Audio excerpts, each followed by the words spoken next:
أعوذ بالله من الشيطان الرجيم بسم الله الرحمن الرحيم الحمد لله رب العالمين والصلاة والسلام على رسول الله وعلى آله وصحبه أجمعين أما بعد السلام عليكم ورحمة الله وبركاته und hallo an alle Nichtmuslime. Ich möchte euch heute inshallah ein Buch vorstellen und zwar ist das ein sehr relevantes Buch, es ist auf deutscher Sprache. Wir haben es publiziert in unserem Verlag im Auftrag des Islam. Und es ist erhältlich auf www.aliya.de. Ich hatte schon vor circa 2 Wochen, glaube ich, ein Buch vorgestellt. Und zwar der Tawhid war das gewesen, das Fundament des Islams. Und das zweite Buch, was ich heute inshallah vorstellen möchte, ist die Schirk-Fatwa. Die Schirk-Fatwa ist ein sehr, sehr, sehr wichtiges Buch. Ihr wisst, im Islam ist der Tawhid nicht ausreichend, um ins Paradies zu kommen. Ein Tawhid, ein Iman ist nicht ausreichend, um das Paradies, um das Wohlgefallen Allahs zu erreichen. Und zwar ist ein Tawhid, ein Iman ohne Schirk Voraussetzung, um das Paradies zu betreten oder um Allahs Wohlgefallen zu erlangen. Deswegen ist Schirk, genau wie in Surah Luqman, auch Luqman zu seinem Sohn sagt, Inna Shirke, ja Bunay, oh mein Sohn, Inna Shirke la Zulmun Azim. Ganz gewiss ist Schirk das allergrößte Zulum, die allergrößte Ungerechtigkeit, die es überhaupt gibt. Das heißt, Schirk ist die größte Sünde, die es gibt. Schirk ist so eine Sünde, die Allah subhanahu wa ta'ala, wenn du damit stirbst, ohne Tauba gemacht zu haben, Allah sie dir nicht vergeben wird. Schirk ist ja sowas Gefährliches, sowas Schlimmes, wo Allah subhanahu wa ta'ala sagt, Inna Allah la yaghfiru an yushrika bihi wa yaghfiru ma duna zalika liman yasha. Derjenige, der Allah subhanahu wa ta'ala wird alles, was unter dem Schirk ist, kann er vergeben, wenn er möchte. Aber Schirk wird Allah ganz gewiss nicht vergeben. Allah sagt auch in einem anderen Vers, وَمَنْ يُشْرِكْ بِاللَّهَ فَقَدْ حَرَّمَ اللَّهُ عَلَيْهِ جَنَّةً وَمَأْوَاهُ النَّارُ. Derjenige, der Allah gegenüber Schirk begeht, derjenige, der Allah subhanahu wa ta'ala gegenüber Schirk begeht, dem ist das Paradies verwehrt, dem ist das Paradies haram geworden. Also ein Mensch, der Schirk begeht, dem ist das Betreten des Paradieses absolut verboten, haram. Es sei denn, der macht vorher Tauba. Schirk ist eine Sünde, ist ein Kufr, den Allah subhanahu wa ta'ala im Jenseits auch dir nicht vergeben wird. Im Jenseits, wenn dir die Menschen kommen und Allah wird zu ihnen sagen, redet nicht mit mir, denn ihr habt Schirk auf dieser Dunya begangen. Yani, ihr wart von denjenigen, die Allah etwas beigesellt haben. Das Ding ist nur, Schirk wird heutzutage so als kaum thematisiert, weil es wird immer wieder gesagt, das Größte sind ja die Sünden, man darf keinen Haram machen, keinen Sinna machen, man darf keine Zinsen geben, nehmen und kein Alkohol trinken, kein Schwein essen. Es wird halt mehr auf diese Sünden eingegangen, wie auf das Schirk. Und das ist das Problem. In der heutigen Zeit glauben auch viele Muslime, die als Muslime geboren werden, dass sie niemals aus dem Glauben austreten können. Sowas wie, was macht den Islam kaputt? Was befördert dich aus dem Islam? Gibt es gar nicht. Für die Leute ist man Moslem geboren und man wird bis zum Tod Moslem bleiben. Ähnlich wie dieser christliche Gedankengut. Aber das ist nicht der Fall, definitiv. Denn Schirk, ein Tropfen Schirk macht den ganzen Islam ungültig. Absolut alles. Es ist genau wie ein Tropfen in einem riesen Behälter voller Wasser mit Najis. Ein Tropfen Urin würde das ganze Wasser verunreinigen. Das heißt, also Schirk nur minimal macht deinen ganzen Iman ungültig, macht dein Tawhid ungültig. Schirk, hat damals unser Sheikh gesagt, ist nicht, wenn man Schirk begeht, es ist nicht wie eine Mauer, die umfällt und einen lauten Knall gibt. Du begehst Schirk und merkst das noch nicht mal, aber bist aus dem Islam ausgetreten. Deshalb ist es ja für jeden Muslim Voraussetzung, über den Tawhid und Schirk sich das anzueignen und nicht über die Themen Wissen zu haben oder sich mit Themen zu beschäftigen wie, wo ist Allah, hat Allah eine Hand oder diese ganzen Kalam-Streitigkeiten. Man sollte sich eher auf diese Tawhid-Themen fokussieren, weil die sind wesentlich relevanter wie alle anderen Themen, weil hier geht es um alles und nichts. Und deswegen haben wir vor allem ein Buch rausgebracht mit der Schirk-Fatwa. Und hier in diesem Buch geht es halt auch darum, was ist überhaupt Schirk?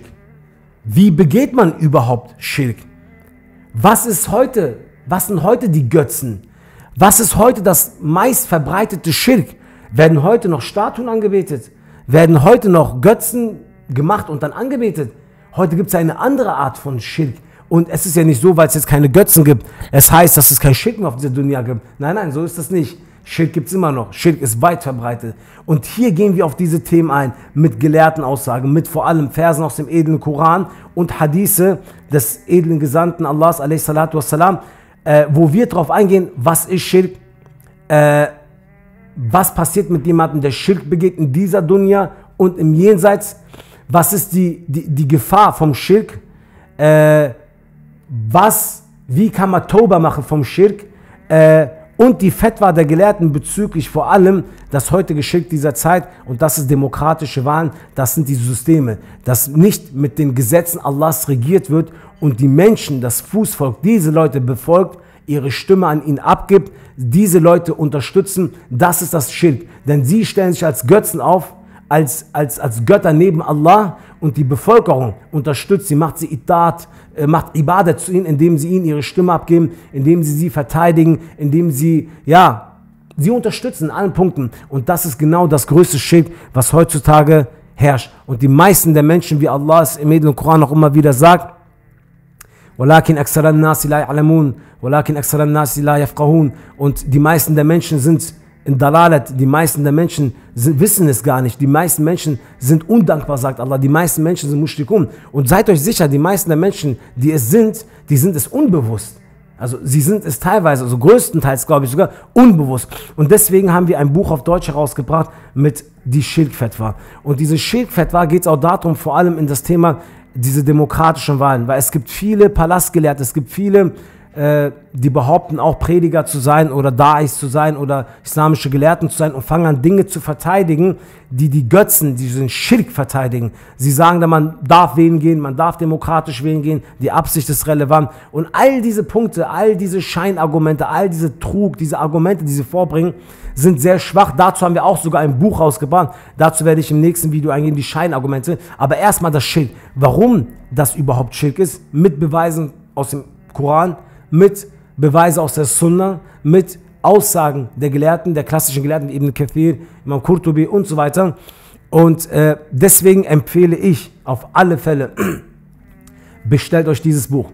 Vor allem der Tawhid, das Fundament des Islams, und dieses Buch der Schirk, also die Schirk-Fatwa. Das sind zwei sehr, sehr wichtige Bücher. Die könnt ihr bei uns auf der Seite www.alir.de bestellen. Sie sind wirklich sehr günstig, die Bücher. Wir drucken ja die Bücher, das ist hier Fi Sabilillah, und wir wollen ja keinen Gewinn damit erzielen. Also wir haben jetzt nicht die Absicht, irgendwie unseren Lohn zu finanzieren oder unser Brot zu finanzieren mit dem Verkauf der Bücher. Es geht nur darum, mit dem Kauf des Buches unterstützt ihr wieder Dawa-Arbeit, weil das Geld wird zu 100% wieder in Dawa-Arbeiten investiert. Und bei diesem Buch empfehle ich euch auf jeden Fall mehrere zu holen und verteilt sie.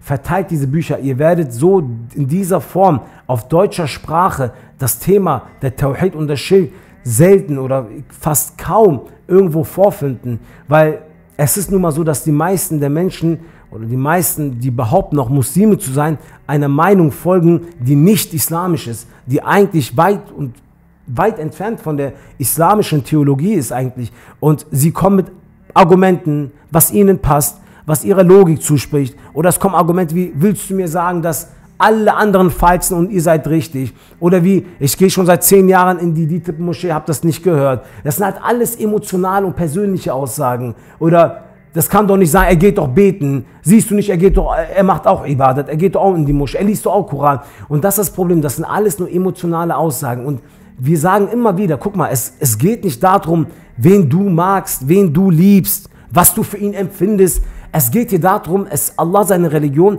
Allah beschreibt, Allah hat das Recht zu erklären, wer im Islam ist und wer nicht im Islam ist. Und wenn Allah jemanden vom Islam ausschließt, darfst du nicht diesen Menschen trotzdem im Islam einschließen. Deine Gnade, deine Barmherzigkeit ist nicht größer wie Allahs Barmherzigkeit. Und das verstehen die Menschen halt nicht. Und unbewusst begehen sie trotzdem wieder diesen Schirk, indem sie Kufr also verteidigen. Es ist ja genauso, wie wenn ich sagen würde, ja, Fir'aun, Hascha, aber Kalla war doch gar nicht so schlimm. Er hat danach Ibadat gemacht, ist vor Allah Sujud gegangen, er ist eigentlich als Moslem gestorben. Wenn du sowas sagst, bist du Kafir geworden, weil Allah sagt genau das Gegenteil im Koran. Das heißt, du sagst Dinge aus Emotionen, die Allah so gar nicht sagt. Und das ist das Gefährliche in der heutigen Zeit. Und in der heutigen Welt vor allem redet jeder. Jeder redet ohne Beweise, jeder redet ohne Verse aus dem Koran, ohne Hadithe, ohne Gelehrten, vor allem Gelehrtenaussage, ohne ein islamisches Verständnis, greifen irgendwo ein, zwei Sätze auf, im Internet wohl bemerkt, haben noch nicht mal die Bücher, und dann wird dieses Thema dann irgendwie an die Glocke gehangen und gesagt, das ist so und so. Aber er hat nur ein, zwei Zeilen gelesen, und das ist die große Gefahr. Und der Prophet a.s. sagt noch in einem Hadith,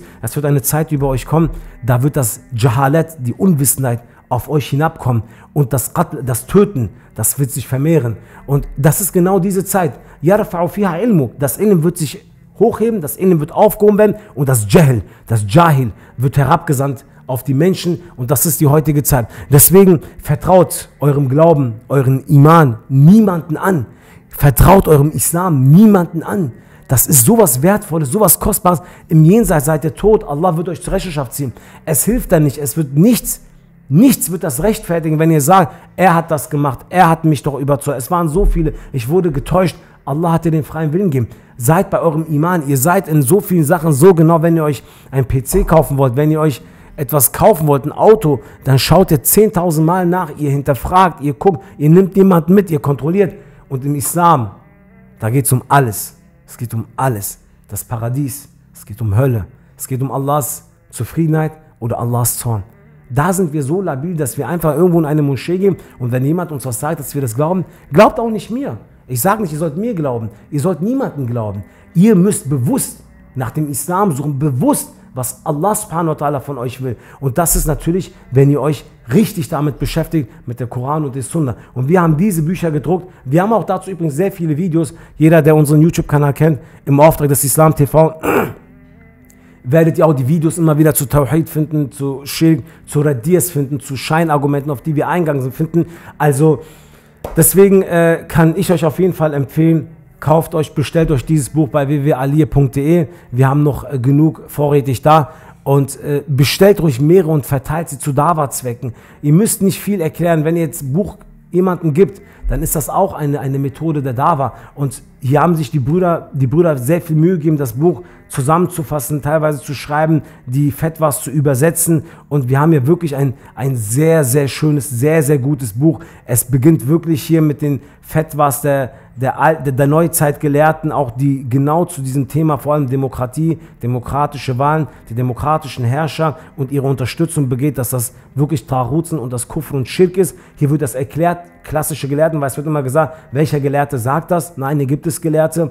Dann geht es auf die klassischen Gelehrten ein, dann was ist überhaupt Schirk, wie begeht man Schirk, dann was ist überhaupt Demokratie, was sind überhaupt Wahlen, und also ein sehr ausführliches Buch mit ca. 200 Seiten findet ihr auf unserer Seite für wirklich, ich will gerade nichts Falsches sagen, 5 bis 7 Euro, irgendwie sowas, bin ich mir gerade nicht sicher, aber ist halt sehr günstig, deswegen bestellt euch das Buch, Ikhwan, Schwestern und Brüder, also bestellt euch das Buch, inshallah, lest es durch, verinnerlicht dies. Hier geht es um Aqidah, hier geht es um Tawhid, das ist keine Fiqh-Angelegenheit, das ist Aqidah, das ist Tawhid, das wird am Ende entscheiden auf der Waage. Das ist am Ende die Entscheidung, von wo wir unser Buch kriegen. Das ist am Ende die Entscheidung, wie wir über die Sirat, über die Brücke kommen. Das wird am Ende die Entscheidung sein, ob das Tor des Paradies für uns aufgemacht wird, ob das Tor des Paradies für uns aufgeht oder das Tor des Paradieses für uns verschlossen bleibt. Deswegen ist dies ein sehr wichtiges Thema, das wichtigste Thema überhaupt, der Tawhid und Schirk. Kein wichtigeres Thema gibt es im Islam als der Tawhid und der Schirk. Deswegen bestellt euch inshallah diese Bücher auf unserer Seite www.aliye.de. Ich bedanke mich für eure Aufmerksamkeit. Inshallah werde ich euch demnächst nochmal ein anderes Buch vorstellen, auch was wir als im Auftrag des Islam publiziert haben. Und ich hoffe inshallah, dass ihr jetzt stark und reichlich auch zu Dawa-Zwecken dieses Buch jetzt inshallah bestellt. Jazakumullahu khairan. Ich bedanke mich bei euch. Wa akhiru da'wana anil hamdulillahi rabbil alamin.